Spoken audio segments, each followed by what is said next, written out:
Eager same country, same economy, same opportunities में कुछ लोग क्वाइटली वेल्थ बिल्ड कर लेते हैं और बाकी लोग पूरी लाइफ सैलरी टू सैलरी जीते रहते हैं। तो डिफरेंस एग्जैक्टली है कहाँ? क्या उनकी इनकम ज्यादा होती है? हाँ, कभी कभी। लेकिन रियल क्वेश्चन ये है, क्यों मिडिल क्लास वो चीजें इग्नोर करता है जो लॉन्ग टर्म वेल्थ क्रिएट करती है, और क्यों टॉप 1% अनबोरिंग, स्लो, लॉजिकल डिसीजंस को प्रेफर करता है जो देखने में एक्साइटिंग नहीं होते? आज का वीडियो मोटिवेशन के बारे में नहीं है, ये माइंडसेट के एक साइलेंट डिफरेंस के बारे में है। चलिए एक सिंपल स्टोरी लेते हैं। Rohit 29 years old, salary 75,000 per month. उसने क्या किया? 18,000 rent, 12,000 car EMI, 5,000 petrol, 6,000 weekend outings, 3,000 subscriptions, 10,000 घर खर्च में कंट्रीब्यूशन। मंथ के एंड में 8-10,000 बच्चे हैं और उसको लगता है सैलरी थोड़ी और बढ़ जाए सब सेट हो जाएगा। अब दूसरी साइड देखिए, सेम कंपनी में नीरज है, salary almost same, no car EMI, flat rent same, lifestyle normal, लेकिन वो हर महीने 25,000 इन्वेस्ट करता है। टॉप 1% एक बेसिक रूल फॉलो करता है, इनकम से लाइफस्टाइल नहीं, एसेट्स बिल्ड होते हैं।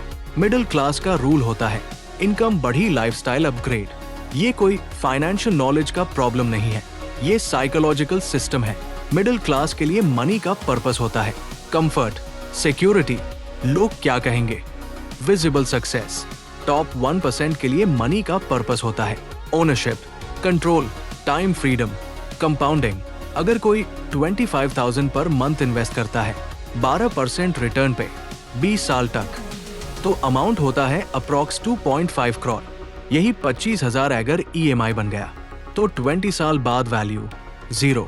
ये डिफरेंस इनकम का नहीं है, ये डिफरेंस बिहेवियर का है। टॉप 1% डिलेड ग्रेटिफिकेशन को नॉर्मल मानता है, मिडिल क्लास के लिए आज का कंफर्ट फ्यूचर का फ्रीडम। क्योंकि बचपन से एक लाइन सुनी है, अभी एंजॉय नहीं करोगे तो कब करोगे। सोसाइटी वैलिडेशन इंस्टेंट मिलता है, नई कार, नया phone, foreign trip, Instagram story. लेकिन index fund SIP, equity ownership, business investment, इनका कोई सोशल रिवॉर्ड नहीं होता, इसलिए ब्रेन नेचुरली उस डायरेक्शन में नहीं जाता। इंडिया में वेल्थ प्राइवेट होती है और लाइफस्टाइल पब्लिक, इसलिए लोग वेल्थ नहीं लाइफस्टाइल ऑप्टिमाइज करते हैं। शादी में एंट्री कार से होती है, पोर्टफोलियो से नहीं। सोसाइटी पूछती है कौन सी गाड़ी ली, ये नहीं पूछती कितना इन्वेस्ट करते हो। और यही गेम रिवर्स हो जाता है। 35-40 की आगे पे मिडिल क्लास का typical scenario, high salary, high expenses, low investments, multiple EMIs, dependence on job, मतलब इनकम बैंड हुई, लाइफ बैंड। टॉप 1% का scenario, assets generate income, lifestyle optional होता है, जॉब कंपल्शन नहीं होता। डिफरेंस फ्रीडम का, वेल्दी लोग ज्यादा इंटेलिजेंट नहीं होते, वो बस अलग क्वेश्चंस पूछते हैं। मिडिल क्लास क्वेश्चन, मैं ये अफोर्ड कर सकता हूँ। टॉप 1% क्वेश्चन, ये मुझे फ्यूचर में क्या रिटर्न देगा। Middle class, wealth building India में बोरिंग दिखता है, same mutual fund, same asset allocation, same long term thinking, no sudden upgrades. लेकिन 15-20 साल बाद ये बोरिंग सिस्टम एक्स्ट्राऑर्डिनरी रिजल्ट्स देता है। टॉप 1% एक्साइटमेंट पे नहीं, सिस्टम्स पे फोकस करता है। मिडिल क्लास अपने आप को अर्नर मानता है, टॉप 1% अपने आप को ओनर मानता है।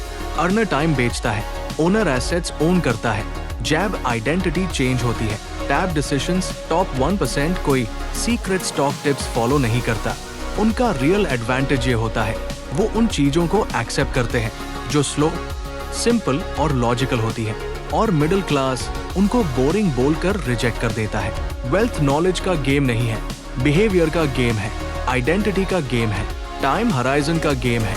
आपको उनकी इनकम कॉपी नहीं करनी, सिर्फ उनका डिसीजन फ्रेमवर्क समझना है। अगर आपको ऐसे काम, रियलिटी बेस्ड फाइनेंस वीडियोस पसंद है जहां हाइप नहीं क्लैरिटी मिलती है, तो चैनल को सब्सक्राइब करना कंसिडर करिए। नेक्स्ट वीडियो में हम बात करेंगे क्यों हाई सैलरी वे लोग भी फाइनेंशियली स्टक रह जाते हैं।